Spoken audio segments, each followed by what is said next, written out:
All right, finally. It's the best part of every day. This is the Manifold TCG Promotional League. This is the round of 32 Group 4 winners match. We've got Sean and we've got Cameron, but more importantly, here in the booth, we've got Brad, and with me here is Adam. Adam, tell us about these decks. What an excellent intro, as always, Brad. So, starting off, we've got Sean's deck playing Athena and Chryssy. This is a really cool combination that we saw in his placement match. It's centered around structures that put dice counters on heroes. So you play one, you put the counter on Chryssy, Athena triggers and activates Chryssy. So you've got the speed of an attachment deck, and Chryssy, with her ability, survives until the end of the game, so stacking up stuff on Chryssy is really safe. And this deck left me absolutely flabbergasted in round one, because not only is Chryssy usually a pretty safe place to put attachments, but here you're not even putting attachments on her, you're just putting dice counters on her. Yeah. So he plays some cards that we don't see a whole lot of, like Tactical Brilliance and Vomer Circus, and they looked really good in round one. Yeah, that's sweet. So on the other side, we've got Cameron playing Ravon, Yusith, and Tycho. This is actually a build of Brad, so you should... Yeah, exactly.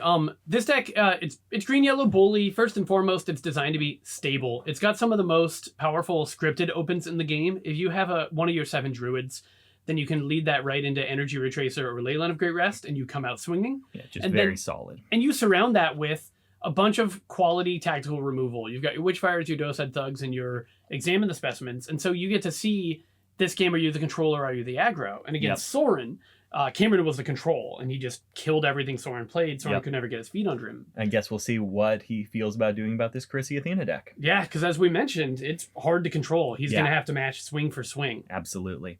So it looks like our players are ready to start, but before we get down there, it would really help if you guys liked and subscribed to this like this video and subscribe to this channel. That's the thing. It really helps us get Manifold out there. We just want people to see these videos as much as possible, and that engagement really drives this content. And if you're watching this one, the winners match, you've probably watched a few more games. Yeah. And if you've watched several games, that probably means you like this and other people are going to like it too. Yeah. And so this is just exclusively for getting the game out there for as many people as possible. So we had Sean win the die roll, it looks like, and Sean starts, just like last time. He's got a Velmer Circus, and this is going to put 2 white counters on Chryssy and trigger Athena. Yep, this is what we saw in his game 1. This is what we talked about. This is the whole thing. Play structures that put dice counters on heroes, activate those heroes quickly. And we saw it, we talked about it in game 1. White counters typically make you check what energy abilities do I have. Yep. And Athena has the win the game energy ability of resolve dice as damage. Yeah, it's really good. Chryssy's energy ability is draw 1. It's worse at the very end of the game. And Chryssy is going to be the hero that survives to the end of the game. Yeah, and so Sean's going to try to either roll damage on these white dice like he did right now the whole game, or use the energy he rolls for Athena early on. And something we saw Sean do in game 1, in his first round, he drew a lot of cards. I think he drew 6 extra cards. Yeah, a lot of green dice. And that just resulted in the rest of his game being buttery smooth. Yes, yeah. And there's certainly a good argument for doing that. There's certainly an argument against that. You don't need to draw that many cards in Manifold. You naturally draw more cards than your gems will actually let you play. But having the choice is huge. So Cameron, on the other side of the table, started by activating Yusith, because whenever your opponent has a 2 damage face on the table, pretty good idea to activate your Yusith. And followed that up with a Continued Training. Yeah, so Continued Training is just one of the stronger cards in the game. And putting the black counter on Ravon means Yusith is going to die first, because Yusith always does, which means that black counter will survive longer than it might otherwise. Continued Training is one of the few cards in the game that gives you growth over time without more gem investment. Yeah. So you see right there, he put a 2nd counter on his Ravon. And that means everything else being equal, the longer this game goes, and the longer Continued Training survives. The longer Continued Training survives, the more advantage will be skewing towards Cameron. Yeah. So Sean does play Detonate Mines and Disrupt Communication, which can kill the Continued Training. But one of the cool things about Sean's deck is if you kill his structures, he's still got dice counters out of them. That's actually true about Cameron's Continued Training as well. Yeah, both Continued Training and Leyline of Great Rest, another one of Cameron's big threats. they are very resilient to removal, because if he plays it and you immediately answer it, Cameron already got some value, whether that's the black dice counter or the yellow purple dice. Yeah, absolutely. So let's see. Something to note while our players resolve their dice out a little bit is that continue training here got changed a bit. It got errated between this printing and the mass production printing. So, yeah, you see the thing on the side of the screen doesn't look exactly like the card in play. Yeah, that's true of a lot of card art in the mass production one. But this card got new words, which, well, I mean, it lost words, I suppose. Just didn't need to be able to remove counters. Being able to put a black counter on and then grow any dice counter was absolutely good enough. Which is particularly punishing in this matchup, right? Yes. Yeah, if Continue Training had its full body of text and it was able to take these counters off of Chryssy, well, that would be tackling Sean's strategy pretty hard. Yep, and our players are playing with the new errata, so don't worry about that. Whoa, Cameron did not have a good round. No, neither of these players had a great round. In terms of damage output, at least. Yeah, but Cameron only spent 3 gems. Somehow I didn't even notice that. Yeah, you're absolutely right.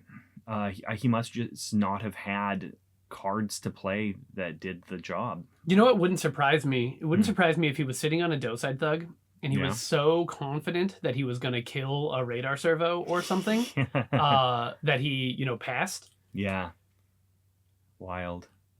Well, there you go. Anyway, just like you said. Into round 2, Sean's going to start with a Disrupt Communication, killing the Continue Training. And now Cameron's still got those 2 black counters, but otherwise no support objects in play. And so that's a really favorable trade for Cameron. So even though he didn't spend those 2 gems, those 3 gems being so good might be enough that he's not really behind here. Yep. Wasteland Stalwart here is going to be met with a Continue Training on Sean's side. Card's good, turns out. Yep. And Sean will almost assuredly put the black counter on Chryssy. I can't imagine putting it on Athena. But we'll see. Oh, and of course, Athena will then trigger activating herself. And Detonate Mines will take care of the Continue Training. Great. Trading off all the Continue Trainings, no problem. Cameron gets a much better end of the deal here, if you look at how the Continue Training trades went. Yeah, exactly. So Cameron, for his 3 gems and 1 card, got 2 black counters. And 3 gems and a card from his opponent. Yeah. Sean, for his 3 gems and 1 card, got 1 black counter and 2 gems and 1 card from his opponent. Yeah. So Cameron is up a dice and a gem. But Cameron didn't spend 2 gems in round 1. Right. So honestly, we're pretty... Yeah, is that like perfectly flat? That's it's pretty like darn close to perfectly flat. Great. Go team.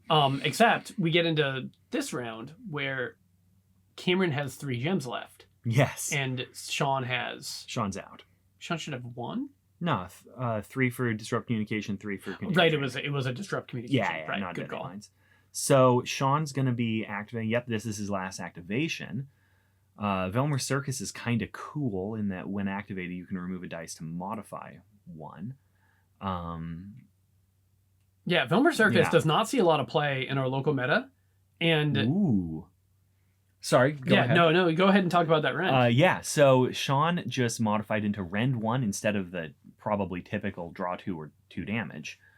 He probably looked at Cameron's 2 cards in hand. He had 3 at the time, because Cameron played the Docide Thug after. The Docide Thug. And then Sean's resolving rend... What did Sean just resolve? 1 damage at Yusith, that's what it was. Okay. So Sean looks like he's trying to play the card game, but isn't going to be able to rend his entire opponent's hand. And Cameron is going to be rolling out another green dice this round because of the Yusith. But it's worth noting that Yusith is going to be the hero that dies first. So at some point, Cameron is going to run out of green dice. Yes, absolutely. So Sean is going to elect to use his energy to resolve all his 2 shields, and I think he had 1 modify in there, as damage using Athena's energy ability. And then he'll resolve out the rest of his damage into Yusith, but it's not going to kill Yusith. Oh, a 3rd activation of Yusith does not happen very often. Which makes it even more interesting that he modified into rend. Yeah, he had the option to present lethal. But if he had modified that into a 2, that 2 would have been a 1.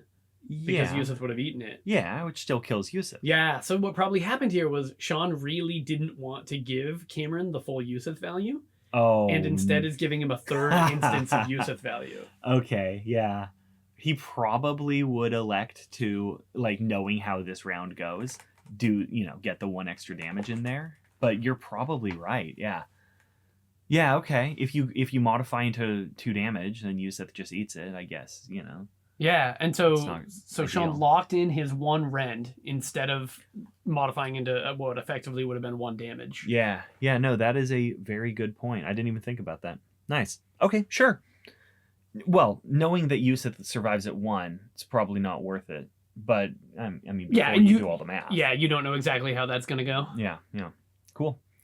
All right, so Cameron is going to modify into some damage here. Sean's done first, so Sean will be digging in. I don't think he dug in yet. He'll probably be waiting passing until Cameron damages Athena, and then dig in on Athena. And Cameron's down to just 1 card left in hand, so Cameron's not going to be re-rolling aggressively, but that's a pretty good 1 card to have left in hand. That's an Orchestral Conductor, which will put red counters on both the Doe-Side Thug and the Wasteland Stalwart, which is pretty nice. So he'll only get 4 damage in on Sean's Athena, and we go to round 3. Okay, so Sean has done 9 damage and Cameron has done 8. Pretty even. Sean has added 4 boon dice to play. I'm going to pretend that's 2 premium dice. Sure.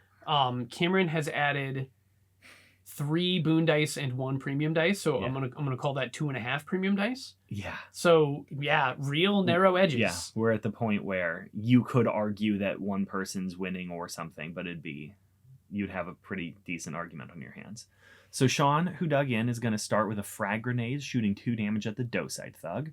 What an excellent card Frag Grenade is. And that card had the opportunity to kill Yusuf. Yes. And deny the 3rd activation. Yeah, which is an interesting choice. I actually like this more, I think. Yeah, I'm inclined to agree with you. Whenever you can kill your opponent's support objects, it's... Yeah, and you're getting a premium dice off the table either way. Right. Yeah, like Yusuf will take a damage and die this round, I promise you. So we got to see this situation. Cameron's playing a Relic Seeker. We got to see the same thing happen with Bailey in, I don't remember if it was Group 1 or Group 2. Oh, yeah? Where you're really down on cards in hand. Yeah. And so you need high-impact, expensive plays. Mm-hmm. And Relic Seeker is not a high-impact, expensive play, but he does a really good job of making sure there's one on top of your deck for next round. Yeah, absolutely. So I guess how many cards Cameron put back and how exactly he put back all 3. It looks like he put back all 3, yeah. So the ordering is huge for him, but those must be pretty good cards. I guess we'll see. This also is an extra character, a second support character for the Orchestral Conductor. And that's probably even more relevant here than the trigger. Yeah, this green yellow deck plays 7 of these 1-cost druids, and it plays a Druid of Wilting Ferns because it really wants 7 and not just 6. Yeah. And now that I'm watching some of this gameplay, this deck should maybe play the full 9. Nice. You really want those cheap druids. Yeah, they're really good with Orchestral Conductor and Leyline of Great Rest and Energy Retracer. Yeah, they serve a lot of purposes. All right, so interestingly, Cameron will choose to play the Orchestral Conductor instead of activating Yusuf when Sean had damage in play. He probably could have gotten that extra green dice in there and not really felt any ill effect for it, but things are still okay for Cameron. He's got his 2 red counters off his Orchestral Conductor. That's a lot of dice. That's a lot of dice. I mean, Sean added 1.5 dice this round. Yeah. And took 2 dice away from his opponent, right? So 2.5 dice play, that's pretty good. Mm-hmm. This Conductor is a full 4 dice play. Yeah. And still very close one way or another. But Orchestral Conductor looks real good when it just puts all the counters out there and they don't die immediately. Okay, so Contraband Dealer will use the rest of Sean's gems, who is good, but isn't a Doe-Side Thug to eat that Relic Seeker, which would probably be the ideal, if possible, play. Sean is doing a really excellent job of presenting threats that make it hard for us to figure out who's winning. Because Volmer Circus is like roll a black and then you may remove it to modify 1. It's like that's clearly better than a boon dice, but I have no idea how much. And Doe-Side Thug or Contraband Dealer right now he's rolling 2 premium and 2 boon. Yeah, it's real good. So Contraband Dealer is gonna eat the black and the white blanks in order to roll green. So Sean just re-rolled those dice and then also added green. So yeah, when Contraband Dealer just rolls green and re-rolls your other dice, that's real nice. And when you have that pile of boon dice like Sean is showing, Yeah. there's the white on the frag grenades, the 2 white on the Chryssy, It's the always black on the gonna have Chryssy. food. Yeah, the Contraband Dealers. This is as good as Contraband Dealer gets, Yeah. and it's pretty looks dang pretty good. Yep. So Velmer Circus here is unfortunately going to roll a blank. It's always nice when that rolls like damage or something that you can modify it using one of your other blanks, but Sean will modify into Rend 1. Interesting. So that forces Cameron to take a tactical reroll. Cameron now has no cards in hand. Yeah, and Cameron's bailed out a little bit because he knows the top card of his deck. Yep. So hopefully that's something that's going to help him out. And he doesn't have any more gems this round, so. But he doesn't have any more green dice. Kind of this game. I'm kind of racking my brain. I can't think of any green dice in his support deck. So if Sean is able to rend relatively, just one rend each round is going to be massive. And Sean can make sure that happens with Velmer Circus. And then we have to remember earlier this round when Cameron opted to deploy his Orchestral Conductor instead of activate his Yusuf. Yeah, that green dice might have been to draw. That might have been huge. Well, that'll be really neat. Yeah, if Cameron finds himself stranded, unable to make relevant plays, we'll be able to point to that. But it's just as likely that Relic Seeker has him set up so that he can get out of this. Yes. And in the end, you can rend your opponent however much you want. If they're just rolling a pile of red dice, they're just going to kill you. So, and it seems like that is Cameron's plan. That's true. There's currently 5 red dice on Cameron's side of the table. Yeah, real good. 4 in play, but 5 among the objects that he has. And it's not like Sean is showing crazy amounts of damage here. By the end of his round, he's probably going to resolve that 2 mental damage, and then he'll have done 14 damage. And I'm guessing Cameron's going to kill Athena this round. So that breakpoint will matter a lot. Whether or not he can kill Athena will matter a lot. So the dice that Cameron has in play are clearly enough dice to kill Athena. Mm-hmm. Cameron cannot tactical reroll. Yep. All of those blanks, that's a slog. Well, I don't think Athena dies this round just because Cameron can't muster. Cameron can use his purple energy to roll a purple dice using Ravon's energy ability, which if it hits 2 modify, and you use that other red modify, that's 6 damage. You're right, though. Sean has a shield and will just dig in. And a sabotage. So never mind on any of that, Athena surviving. Yeah, Cameron might actually get 0 damage in this round. That's a good point. Yup. So never mind anything I said. This is okay, sure, fine. Damage is looking good for Sean on Sean's side. Yeah, no, I think you were right. If you had just walked into the room and you saw those dice pools, that dice pool probably kills Athena. Yeah. But the fact that they're blank and Cameron was out of cards. Yeah. I did forget about the being out of cards part. That matters a whole lot.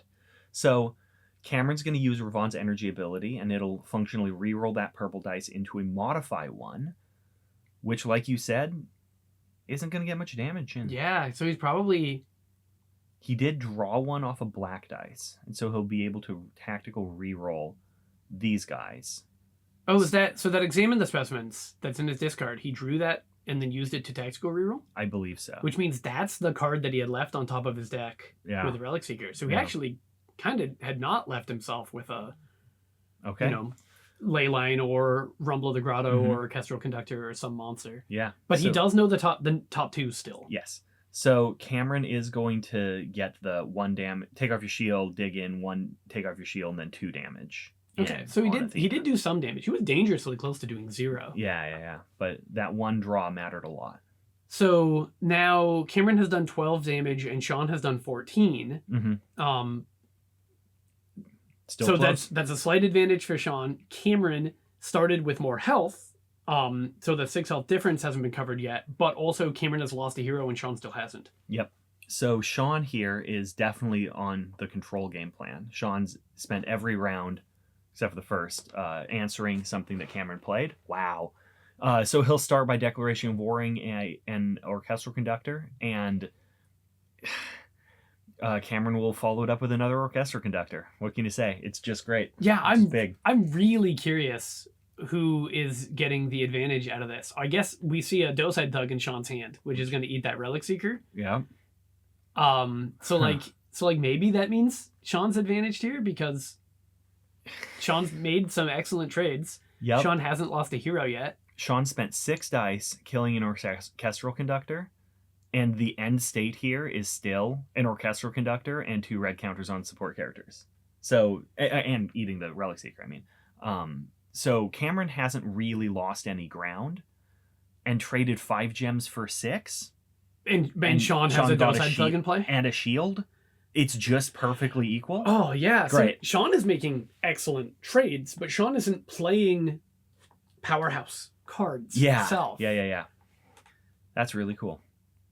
All right. Yeah. Our players are dead even in terms of value back and forth. And Sean they'll both just, looks like, roll out most of their dice. Yeah. So I would argue advantage Sean because Cameron's living off the top of his deck. Yep. Oh, Cameron has a Detonate Mines in hand. Which he chose, right? He saw that last round. And so he had no... Look at Sean's deck list. It's full of things that Detonate Mines kills. Yeah, but when you kill the structures in Sean's deck, you don't actually take his dice off the table. I agree. It doesn't kill Velmar Circus, which is the only one in play. You do need to kill the Continue Training. Yes. But really, Cameron, when you had no cards in hand and was resolving Relic Seeker's trigger, he opted to keep Orchestral Conductor, Examine the Specimens, Detonate Mines. Seems very careful. Yeah, careful is a good way to put that. Velmar Circus here will modify that green into 2 damage, and now Sean's turning on the gas. Yeah. Sean's got 7 damage sitting in play. A little bit more if he resolved his draw and shield as damage using Athena's energy ability. Which he needs to be a little prompt about if he wants to do that, because he's likely going to lose Athena at some point this round. I'm so scared of Cameron drawing a Witchfire right there with that 2 draw and just going Witchfire 4 damage, and now Sean's energy doesn't do much. Yeah, that would be nice for Cameron. Yeah.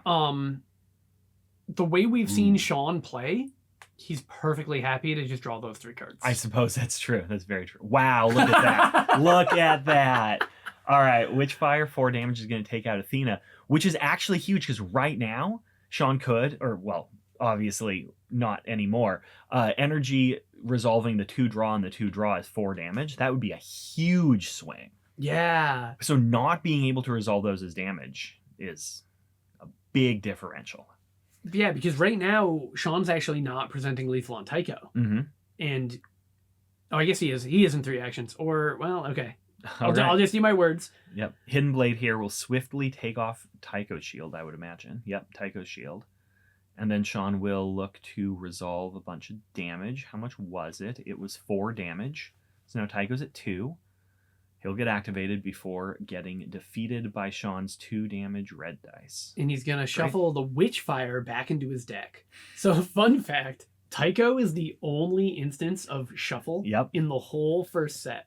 So normally when you use Ravon's ability and you put an event on the bottom of a deck, that card's functionally gone.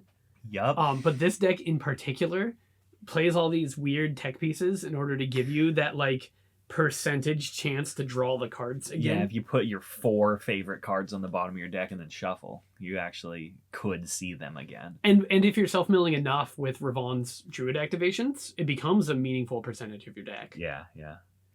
Wild. Ravon's activation here will discard a continued training and roll some dice for Cameron. Oh, that was good. That was 5 damage. That was very good. Great. He forgot about the purple one. It's hidden in the the beauty of the roaring fire. Hopefully the players will notice that before too late. They might not. 1 damage will take off Chryssy's shield. Sean will just put it right back.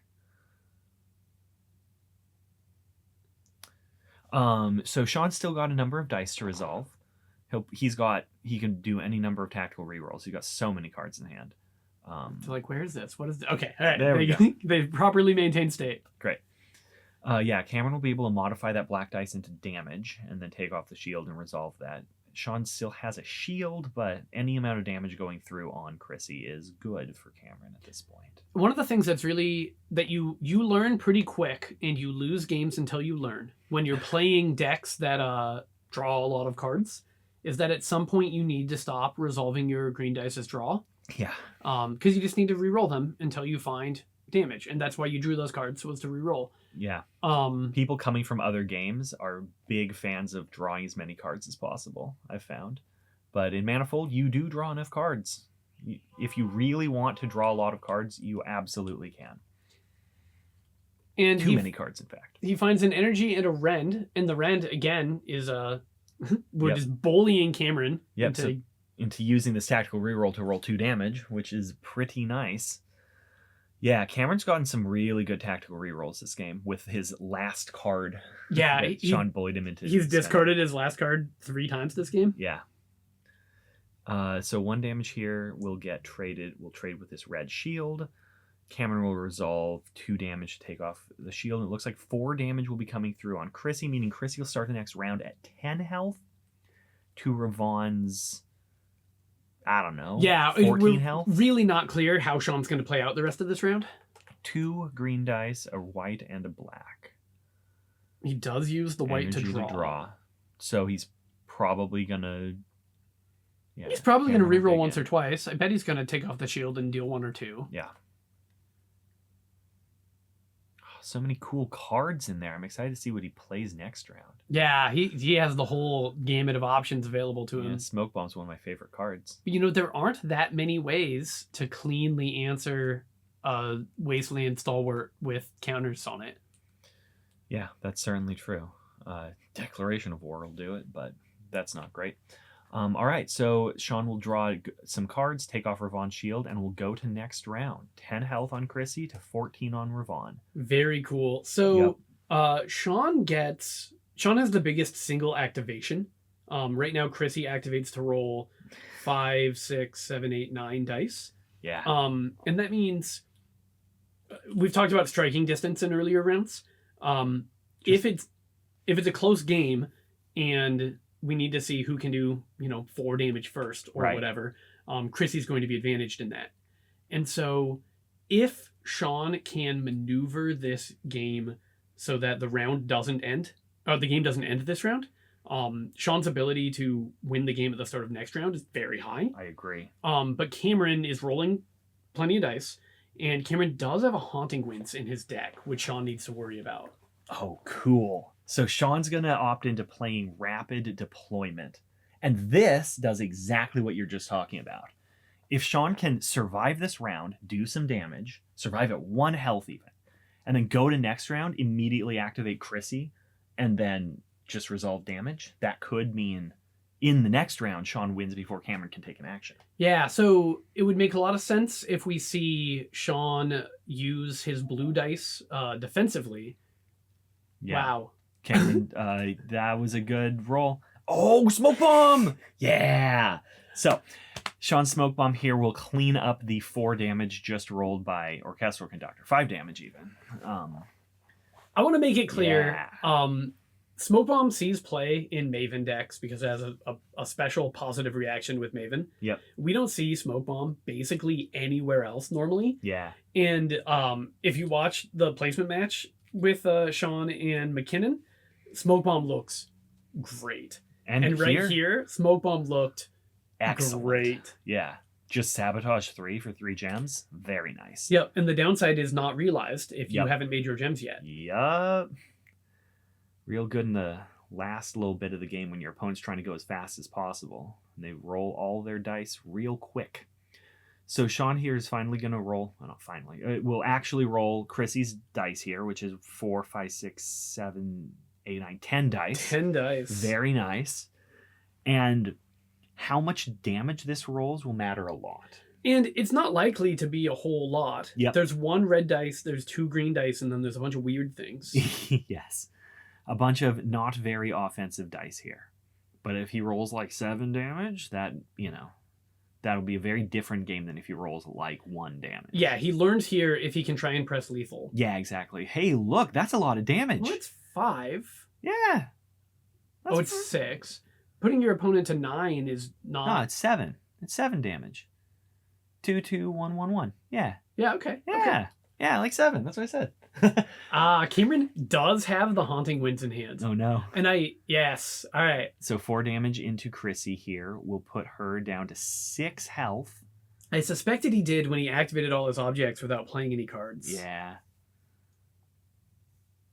Ooh, this is getting spooky. The blue dice will be a will be a shield for Chryssy. Cameron will modify into damage. Yeah, but that's not lethal. Unless he has another Haunting Winds. There's one in the deck. There's only one in the deck. Okay. How can Sean survive this? It looks like Sean survives this. Unless Cameron has something else. Other cards that do things. Yeah, it looks like Cameron's going to be putting Sean to 3. Hope that Cameron survives the round. Now, Cameron does have 5 gems and 2 cards, right? He could play some guy. that rolls dice. He could play a Memories of the Wastes that rolls a lot of dice. That's true.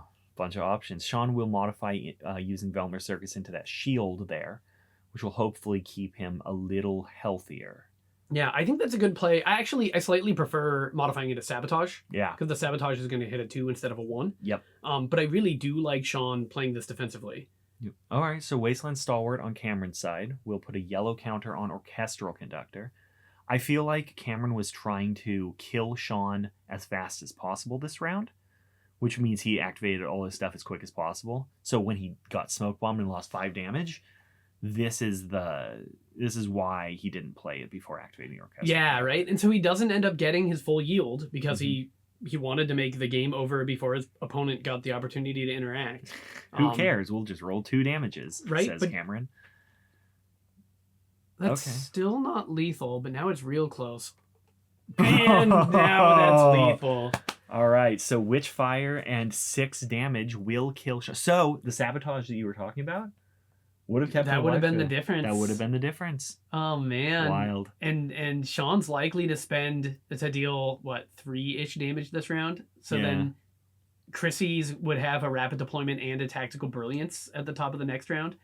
Wow. Wow, that was close. Yeah, it looks like Ravon got away with 8 health, but I think it was closer than that might appear. Cool. Well, that was Cameron Sean winner's match. So the way this tournament series works, Cameron, congratulations, you moved on. You're going to be in round 2. Oh, which is actually just a little bit of, sorry, keep going. I'll tell you why that's a problem in a minute. Okay, right. Yeah. And Sean will be playing in the Survivor match against whoever wins the rebound match. Yep, which is going to be between Soren and McKinnon. Yep.